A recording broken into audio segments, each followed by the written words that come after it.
Okay. Not sure if we're live because you put it when it's live, and then it usually takes 5-10 seconds before it. Oh, Mark Francis is joining us.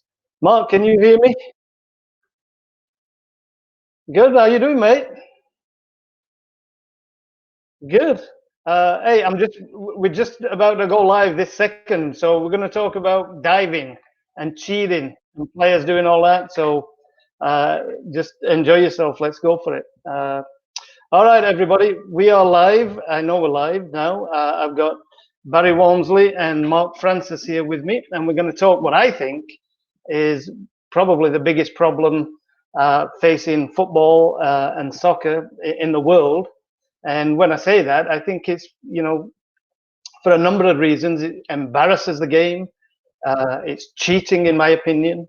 And I think it's getting worse. It's making a mockery of the game.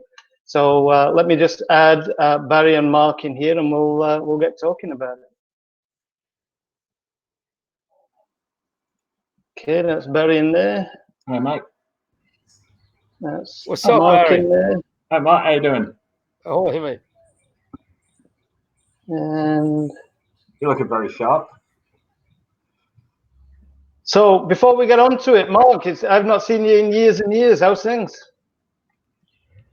Good, mate. Yeah, just along with everybody else, just trying to make it through these the challenging time right now. It's I think it makes you realize you can do, aside from actually training the kids, and obviously games in the spring, the rest of the stuff you can really do remotely. So I think it makes you realize there's a lot of things that you can do without actually being in the office, but obviously aside from actually coaching the kids. But that's the part you miss the most, though. Yeah, I bet you do. So, all right. Well, listen, let's get talking about cheating and diving. And I'm going to start off with my story on it, and then you guys can have your view on it. To me, it's always been, last 20, 30 years, always been a bit of a problem. I've never been comfortable with it. But it was the 2010 World Cup that in South Africa just turned me off totally. I can remember not watching all the games. That was the first World Cup where I didn't watch, I wasn't glued in front of the TV watching the games. And it was because one of the early games, I don't know if it was the first game but it was one of the real early games. I think it was Ivory Coast against Brazil. And they were in the last minute of the game. And remember, a real good midfielder, Kaká. So this Ivory Coast player just kind of ran alongside him and bumped into him and goes down in agony on the floor, faking it, obviously. And they give Kaká a red card and he gets sent off. And he misses the next game. And you can look at the replay and everybody's like you look at the replay and you think, what a joke. And yet he missed the next game because they weren't sensible enough to say, okay, this is stupid. And it was just, I'm watching the games and players were throwing themselves all over the place, rolling all over, diving. And I'm like, this is just embarrassing. And I think it might have took me, believe it or not, and this is crazy when you think about it, but it might have took me about 4 years before I started watching games regularly again. In those 4 years, I could watch highlights and stuff like that, but sit in front of a TV and watch a full game, I just couldn't do it. Diving, to me, it ruined the game for me that much. That's my take on it.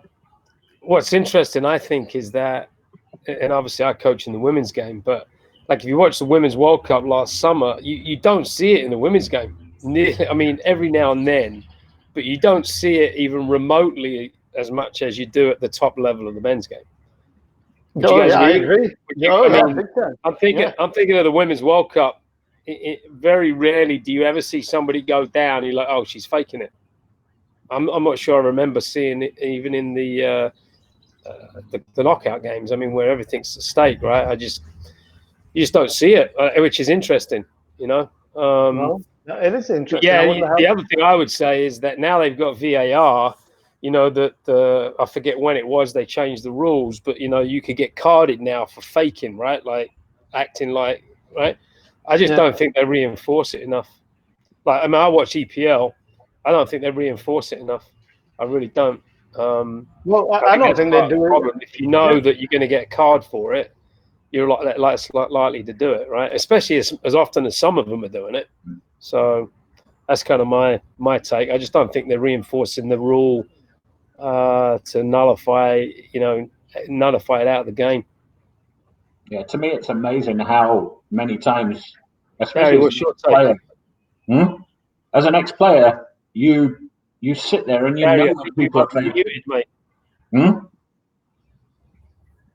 Do you have any earphones, Andy, Barry? No, is it not coming good? Well, it's kind of got a bit of an echo, but let's just try it and see how it goes. Is that better if I move closer? Give it a try. Let's see. All right. If not, I'll try and find earphones. No, that's not too bad right now. Let's go for it. All right. So yeah, it's amazing to me that people still get away with it with the TV, with everything going on. How you can't go back afterwards and just say, I mean, we had a good discussion a couple of weeks ago about VAR, but surely that's a place for it to be used. You watch it, see that a guy didn't get hit in the face when he's gone down holding his face, suspension. Get rid of it from the game. So it just seems very strange to me that. Hey, could you guys hear me? Because I think I lost the volume. So can you hear me? Yeah. Yep. Yeah, we can hear you. Volume. I can't hear anything. Try unplugging your earphones. Maybe you might have lost the Bluetooth on your earphone, and just see if you can hear from the laptop speakers or something. No, we can't hear you now. So you have to put them. We can't hear you. You got to put them back in.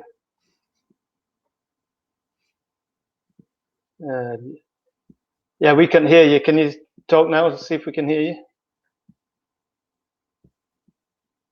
Gone. Mark, we can't hear you anymore. Nope, we can't hear you. Nope. Try again. Anyway, let me. The thing is that I think is there just doesn't seem to be a willingness to fix the problem. There's just it's like FIFA could easily fix it. A league like the English Premier League could easily fix it. It could be fixed overnight. It's like we were talking about this with VAR. There's numerous different ways it could be fixed. One of them is with VAR. That is not my first choice, because I think with VAR, it's gonna slow the game down, and it's gonna take him a minute to have a look and see whether he dived or not. And if the referee doesn't give a foul, then you can't stop the game and have a look to see whether he dived or not. So it could be, but to me, that's just going to slow the game down a little bit. I think you do what the NFL does, and you review every game. You've got an independent panel, including a referee on there, a coach on there, and a player on there, or something like that, and officials on there. You've got a panel of maybe 5 people, and they review every game afterwards on the weekend, and they sit down and they review it, and they look at it, and they look at every play. And the referee may miss some stuff. You can't expect him to see everything. But if they think a player has made a meal of something, or looked for a foul, or basically just dived without being touched, then suspend the guy. You suspend him, or you take points off the team. That'd be even better for me. You take points off the team. It will stop diving overnight, in my opinion. That's it. It's done. There'll be no diving. I have to agree, and I go back longer than you were talking. You were talking about the World Cup. What were you talking? 2010. Yeah. I can remember as a kid growing up. Now I've done sports travel now for 30 years, and I still don't go to Italy because as a kid growing up, I hated all the Italian teams cheating and diving and pulling and tugging and all the little cheap rubbish that they would try. And I said rubbish there. That was good, wasn't it? So to stop teams from playing and then going down holding and fainting and everything else. So I've hated it since back then, and still don't really follow Italian soccer because of the late 60s, early 70s, and how they played in the European Cup and those times. So it's not a new problem. It's just, I think it's got to a level where it's seen in all leagues now.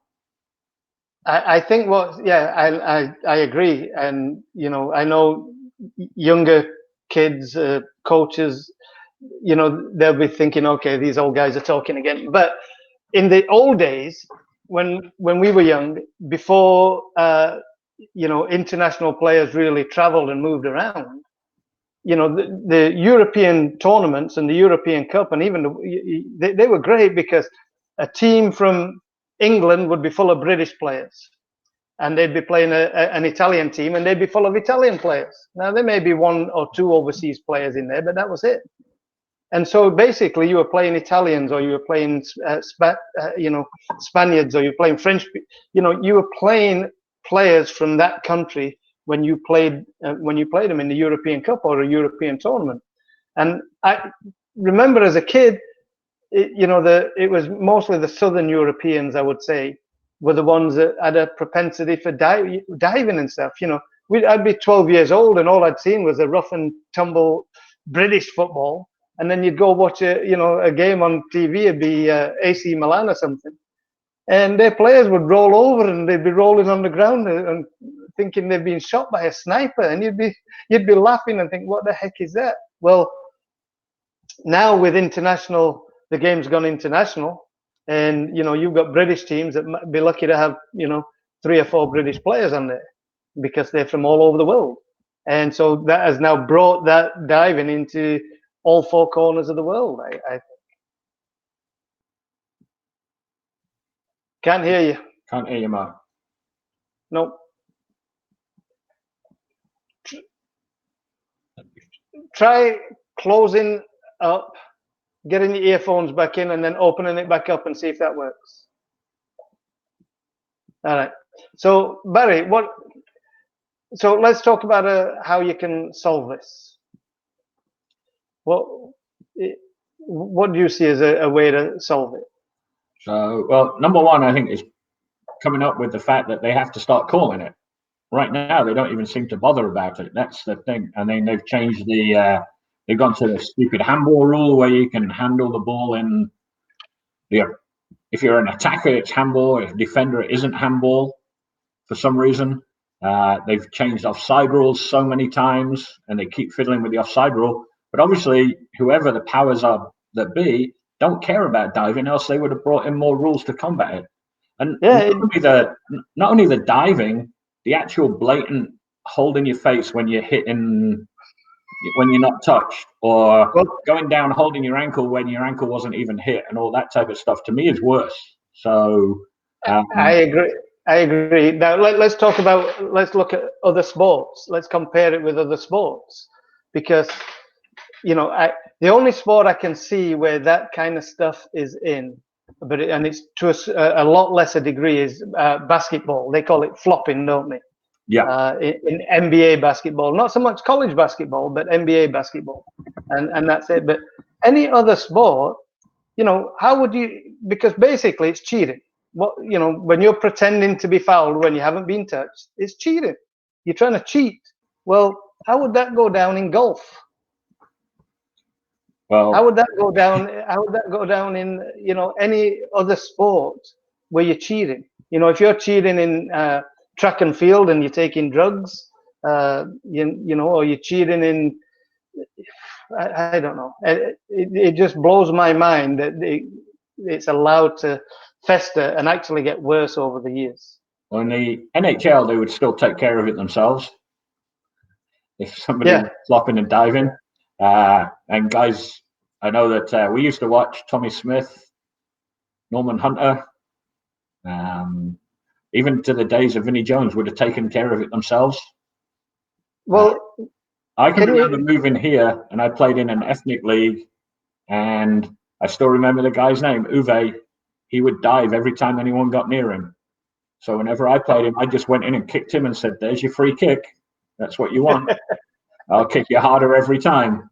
And strangely enough, he never came near me anymore. He would go and play and dive on someone else. So, and that's true in the sense that I remember I'm probably okay. I don't know. I'm maybe 18, 19 or something at the time, and just playing on the Sunday league team. And this is how it was in those days. I remember like making a meal out of something. I got pushed, or fouled, or tackled, or something, and I remember making a meal out of it. And I remember my own players saying, "Get up, you idiot! They barely touch you." And they were my own players. And it like just brings it home that in those days, I don't know if it was in those days or if that's the way the British were at that time, but diving was seen as an embarrassment for your own team. Yeah, I agree. It was both ways. The coaches and managers now seem to talk about it if their opponent does it, but then don't see it when their own player does it. Oh, I mean, it's amazing to me. All these coaches. Wenger used to be the worst. Wenger would watch every game, know everything about the game, but then you'd ask him about something that his player had done, like a dive, and he'd go, "Oh, I didn't see that," and you're like, "Well, did you just not watch that minute or whatever?" But yeah, as you said, it would be self-controlled. We well, wouldn't we wouldn't allow it. Wenger used to drive me nuts. You brought Wenger up, and he's the one I think of because one of the other things that could get rid of it is the managers themselves. The managers could easily stamp it out and just tell their players, "Okay, look, no, there's no diving. Just quit it. Just stop it. It's embarrassing my team. I don't want to see it out there. If you do it, you're going to get brought off." Something like that. Because I always remember, and I can't remember the exact specific instance, but I think Wenger did it more than once, and that's why he sticks in my mind. Whereas they lost the game when somebody in the last 10 minutes dived and the other team got a penalty and won the game 2-1. And Wenger would come on there and complain that it was a dive and the referee didn't see it and it's, the player should be red carded. But his players used to dive all the time. Yeah. So it was very hypocritical, I thought, to go on there and moan and complain about other teams diving and players, and that's why we lost the game, and we were robbed, and we shouldn't have lost. When your players do it, and it's just that happened that your players didn't do it well enough that game to get a penalty, the other team did, and you got beat on it. You got beat on the cheating that you both teams do. Yeah, and it's not just Wenger; it's all of them. I'm a City fan, Yeah. and I wouldn't hesitate to, criticize Sterling when he goes down too early. I think he does. I think I have a feeling Guardiola's been against it and has stopped it a bit. But Barcelona also used to go down. Messi goes down very easy. Now he gets kicked a lot as well. So maybe if I was getting kicked as much as he would, I would go down a little bit more. I still think the other side of it, where you're trying to get somebody sent off, is way worse. And I don't know about you growing up, they never used to give yellow cards. I got booked once playing in England until I was 18. I came to American college and I was getting booked nearly every day in college. But, and I wish Steve, who was going to come on, could come on because he was a hard man on our team and I was soft. But when I got to college, I was the hard man. But you didn't get used to get booked very often. You didn't used to get sent off very often. I think Bobby Charlton still played his whole career not getting booked or yellow carded, they call it now. That couldn't happen nowadays because you mistime something or make a mistake, you get a yellow card. I watched this morning. I watched the Damned United with Brian Clough and Leeds United, and in the Community Shield, I mean, Johnny Giles turned around and thumped someone and didn't get sent off. Oh, yeah. And then Billy Bremner and Keegan got sent off later, but they clouted each other 3 or 4 times with full punches before they got sent off. So I'm not saying that is right either. That is going the other side. I think when you look at the old days, too many crazy challenges and bad tackles should have been yellow carded and warned out. Yeah. But I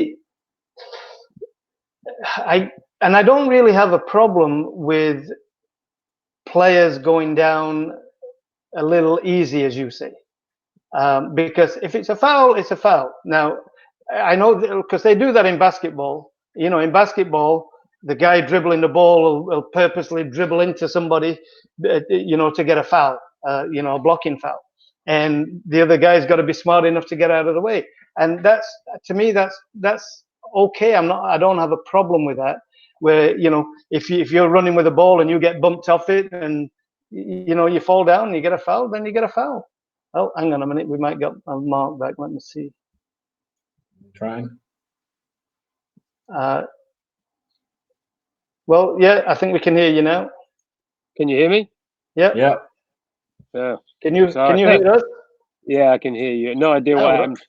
We're all good. Anyway, so let me just continue my thought that I was saying was that I think it's okay. Barry was talking about players going down a little easy, and to me that's not a problem. I think it's if you get fouled, you get fouled, and if some people get fouled and they still stay on their feet and they can still take something positive out of it. Sometimes they would have been better falling down and getting the foul. So if you get fouled or there's a chance that you're fouled and you go down, I don't have a problem with that. I think the problem is, diving without being touched, and like you said, Barry, where you're purposely trying to get a player sent off from the other team. To me, that's just it. It's just cheating. I just can't say it any other way than that.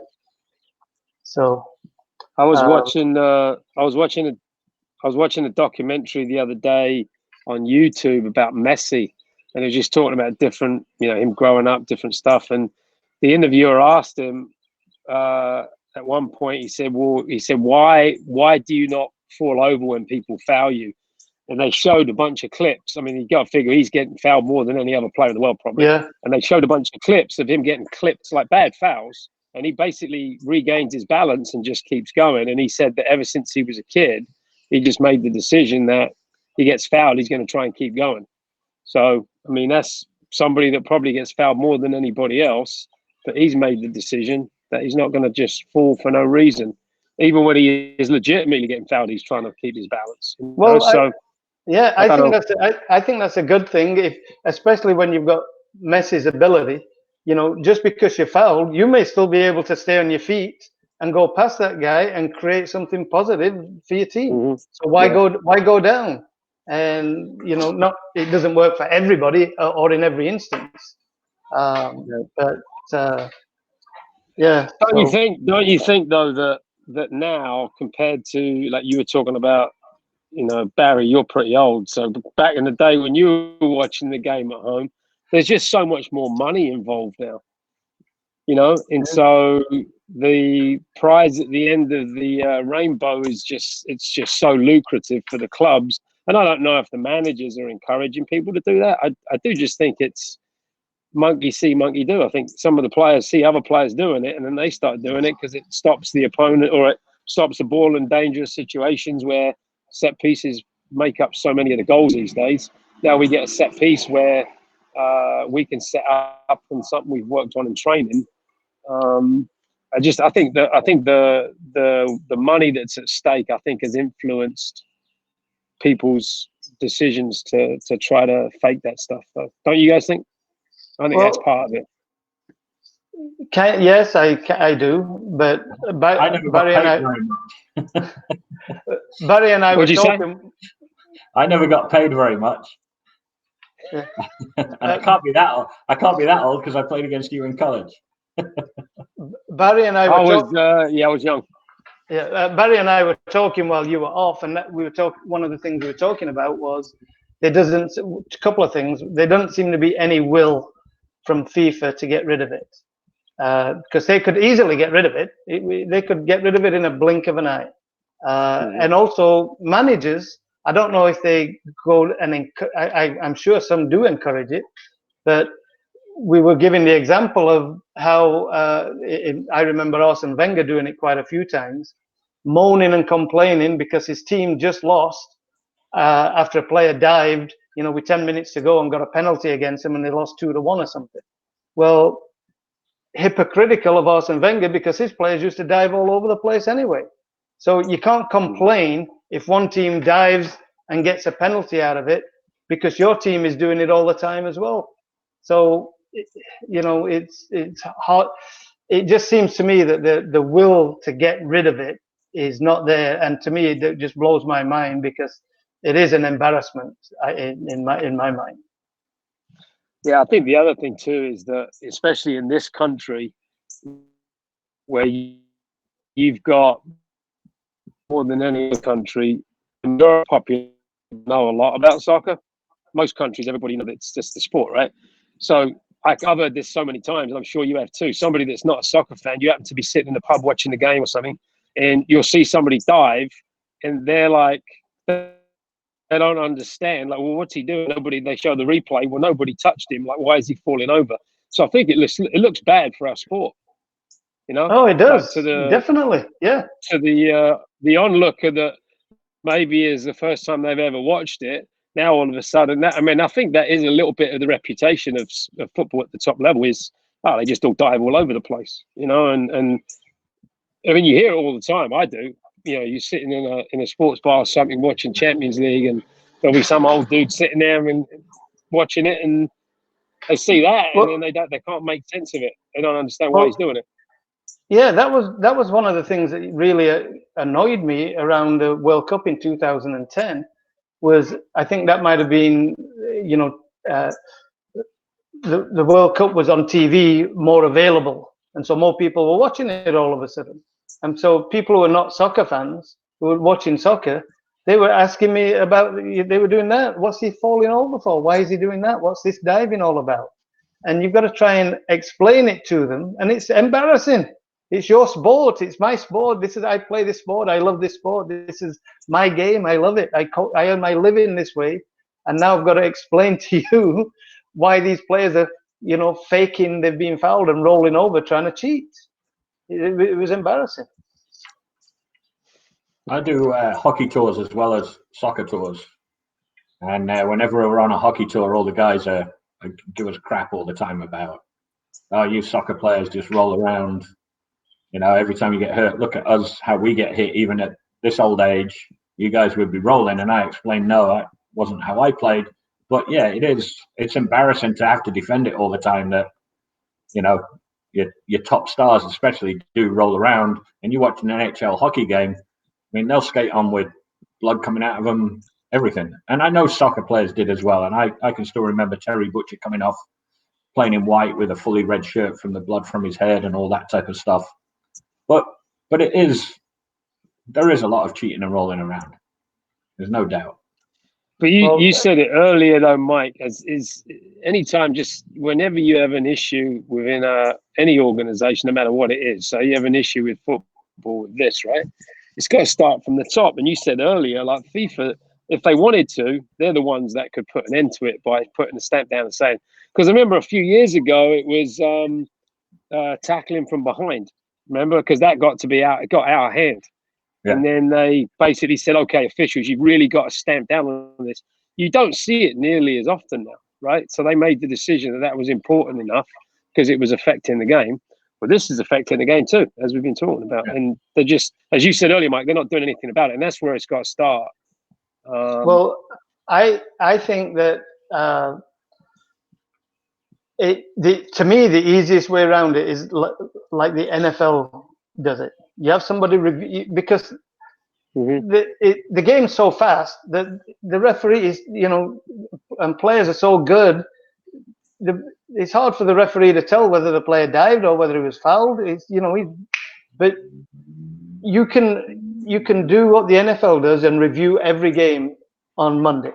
After the weekend, you review every game. You've got your panel, you've got your players, your referees, coaches on the panel, an independent panel, and they look at every game and they say, okay, that player dived. And if the panel agrees that player dived, then that's the deal. He gets, he gets banned, and the team gets points taken off. It would be wipe it out overnight. The FIFA put a memo out and say, okay, sorry guys, this diving business has got out of hand. It's ruining the game. Here's the deal. Anybody who dives is in serious trouble. If there's too much diving on the team's going to lose points. And here's how we're going to marshal it. We're going to review the games afterwards, and the decisions are final. It's an independent panel made up of different people from different parts of soccer. It would be done. It is so easy to do, because in the NFL, when they review the NFL games, a player may not get called in the game for a particular foul. None of the officials may see it, but when they review it, they'll see, oh, geez, that guy went for his knees, and that's illegal. Okay, he's going to be fined, so we're going to fine him $75,000. Now he didn't even get called in the game, but they saw it in the review afterwards. He gets fined $75,000. Why can't they do that at the top level? And if it's eradicated at the top level, then at the lower level, people won't see it and aspire to do that. Well, in England, they can review games, but so far they can only review things that the referee doesn't see. So if you punch someone off the ball and nobody saw it, you can get a 3-game ban for violent conduct. Most of the things that you're talking about, the referee has seen the play and not called it. So if he says, I've seen the play, then it can't be reviewed. They have weird rules about protecting referees, when if the referees would just do it themselves and review things, like when we were talking about VAR, why not watch the game on Monday and see what they missed, get better at being a referee? And if they see something that was wrong, if someone got a yellow card that they didn't deserve, let's take that yellow card away. So, or vice versa now, hey, you dived, or more importantly, you went down holding your face when you weren't touched to try and get someone sent off, you should be then sent off. And they don't seem to want to do it in a past tense type program. They'll do it right there on the field now, they say, but they won't review games and then punish people. It seems very strange to me, with all the rules they've changed over the years, that they won't do something about cheating. And they've got the technology to be able to do it now. Oh, easily. Mm-hmm. Yeah. To wipe it out. So it might be that I was a defender and fouled people, that I think people dive and cheat, but it's I didn't mind. There's a reason free kicks are given, because you will catch people and you will foul them, and there are times where you foul them deliberately. That's part of the game. But then cheating shouldn't be. And they've brought in rules to stop you deliberately fouling someone. You can get sent off now for professional fouls. They've tried to get that side of it out of the game. So why not the other side? Yeah, because that makes sense. Because what they call a professional foul, that just made the game look bad, didn't it? That was a bad mark on the game, and they got rid of it, or they're pretty much stamping it out. If you do a professional foul, then you're off pretty much. That's it, red card, and you're off. So the only thing with the diving though is it's hard for the referee to figure out. The game's played at such a speed, and you're in a crowd of players, and somebody goes down. Well, did he dive? Did he not? And I'm not a big fan of stopping the game and looking at it and stopping it for 2 minutes and trying to figure out whether they did it. To me, you do it afterwards. And if the punishment's severe enough, then players won't do it during the game. Yeah. I think the VAR thing, obviously has changed the game a little bit. You see it now all the time. The players hate it, right? Like, you score a goal, you initially go crazy, and then there's VAR, and then you stop, and the fans stop, and everybody waits. So that's changed the game. Yeah. But I think it's interesting is how often, as you said, the game is so fast at the top level, how often the referee gets it wrong, because it's just happened so quickly. And either they give the foul, or they don't give the foul, the penalty, or whatever, based on the VAR. So, and clearly you don't want to stop the game for somebody diving. But I think what you said is a good idea. That after the fact, if you, I'm not sure about taking points away, but I think if you suspend the player for the next game, that's going to get old real quick for those guys, right? So. Well, you maybe do it once or twice, and then you're like, look, I'm tired of missing games.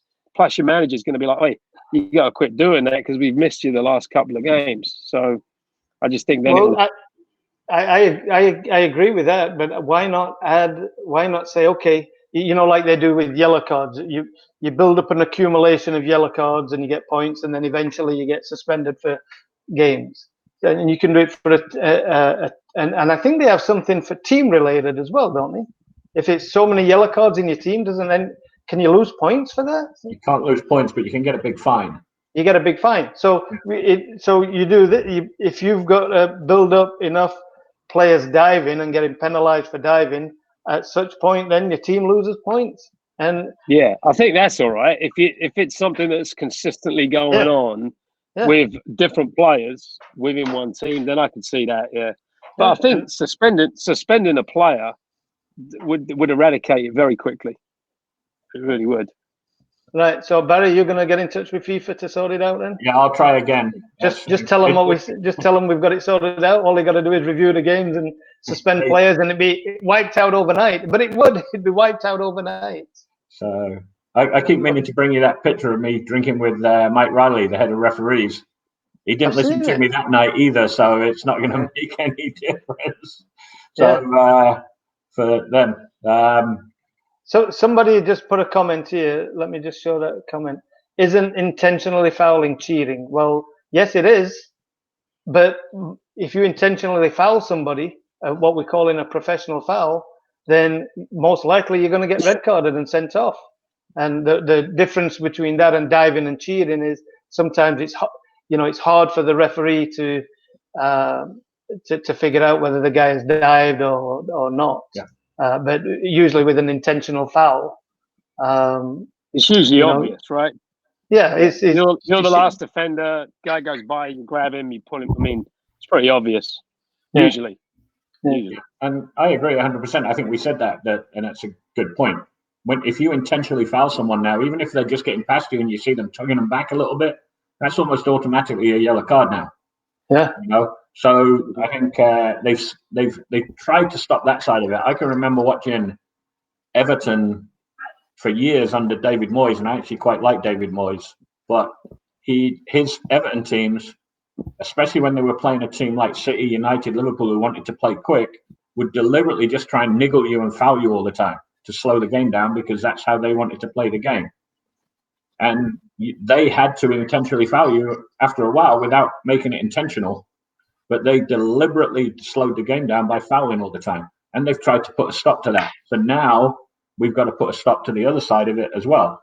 And somebody's just wrote, because I can see it on the side of my screen, it's the problem at full speed and during the game is how do you differentiate between a slight touch that does knock you off balance at a certain speed or an actual dive. And I think the only way to do that is to review the games, like you said.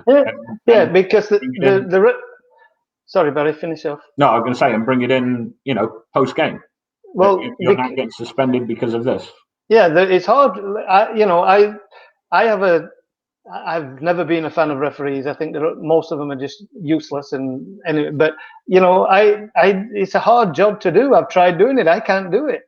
I'm not saying the referees should be enforcing this during the game, because it's so easy for a player to pull the wool over your eyes and look like he's been fouled when he hasn't. But like you said, you review it, and games review, when you're reviewed and you can review it from different angles and slow motion, and there's more than one person there reviewing it or something, then you can easily figure out if a player's dived or not. The technology now, I mean, at the top level, I mean, even at the college level, we have it, right? Where you can see plays from different angles based on the camera at the stadium. You can zoom and do different things. So from the referee's angle, sometimes it's really difficult to tell, as we're saying. But on review, you could watch it from behind the goal, from the other side of the field, from all the various cameras. Now, all of a sudden, it's really obvious the guy dove, right? Yeah. Whereas in the heat of the moment, from the referee's angle, sometimes really, really tough to tell. So I think that's the only way really is to review it afterwards, because as the person whose comment came in, at the speed that the game is now, a slight touch, if I'm running as fast as I run, no. If I'm running and a guy clips me, then maybe I fall.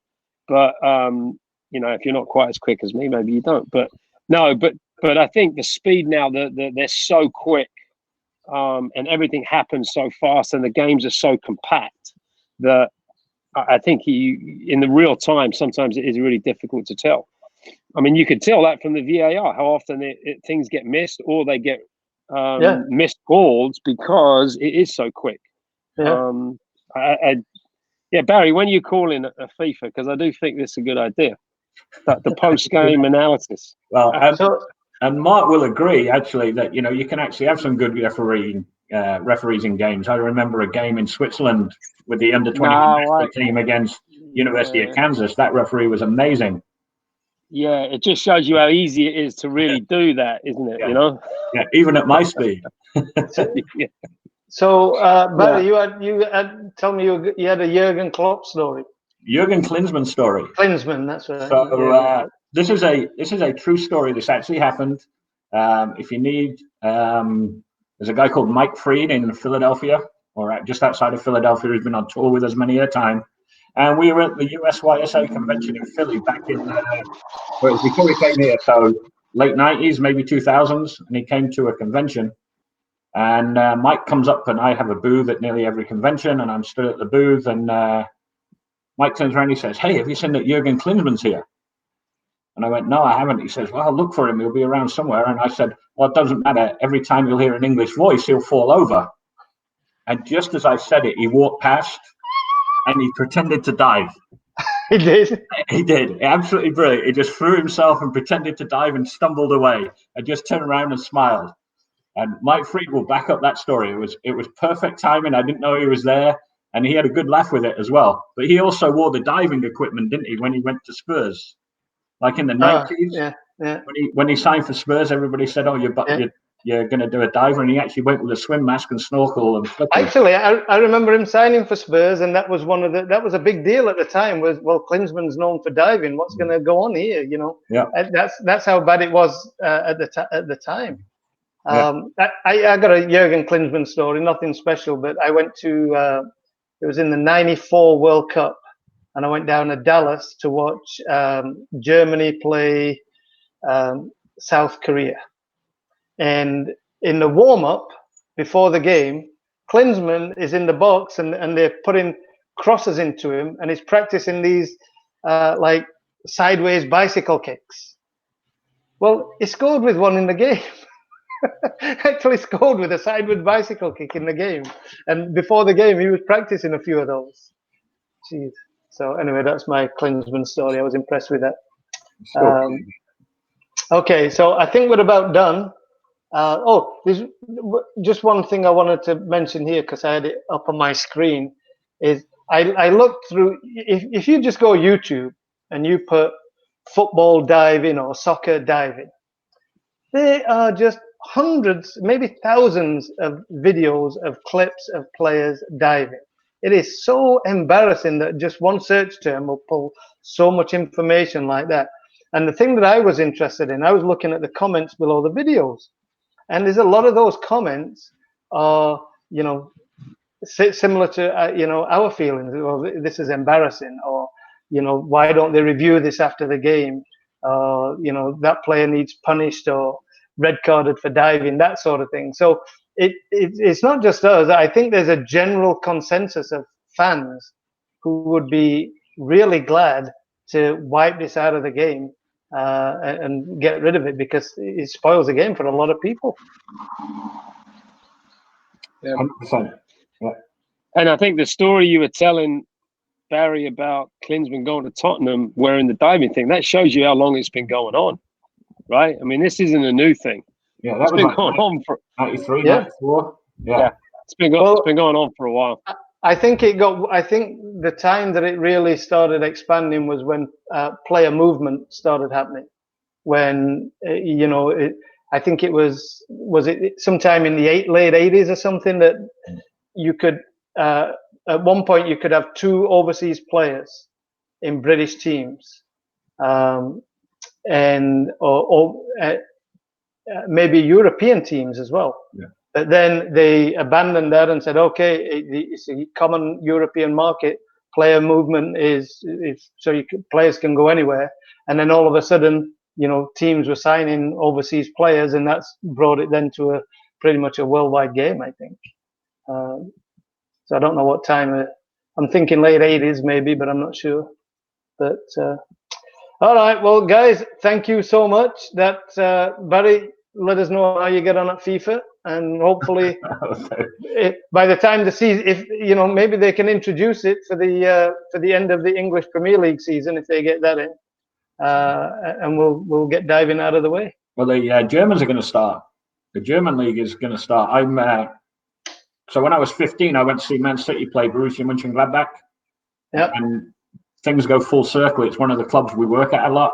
So now today I just put a stick-up picture of me that's going to be in the crowd at Borussia Mönchengladbach, because they've sold like 10,000 seats behind the goal, so that when the players are playing, there'll be literally full-size photos of people behind the goal. Is that right? So yeah, so full circle, I'm going back to being behind the goal at Mönchengladbach. Are you serious? Is that what they're doing? They're going to put like images of people behind the goal, so it looks like there's fans there? The Mönchengladbach are paying €19 to have a full-size model of themselves or paper picture of themselves. And they can put it in their own seat. If they're a season ticket holder, you can put it in your own seat, so it'll be actually in your seat where you normally stand or sit. Interesting. So, because the Germans will do as they're told. If they say don't go and stand outside the games and follow the rules, they'll do that. The English, I don't know. We might not be so good at that. That's another discussion, but it's going to be interesting to see what soccer and sports is like once we get going again to some kind of normality. But Barry, thanks for joining us, and Mark, thanks for joining in. That's great to have you. All right, guys. Appreciate it, guys. Thanks, we'll Mark. talk later. See ya. Bye. Bye.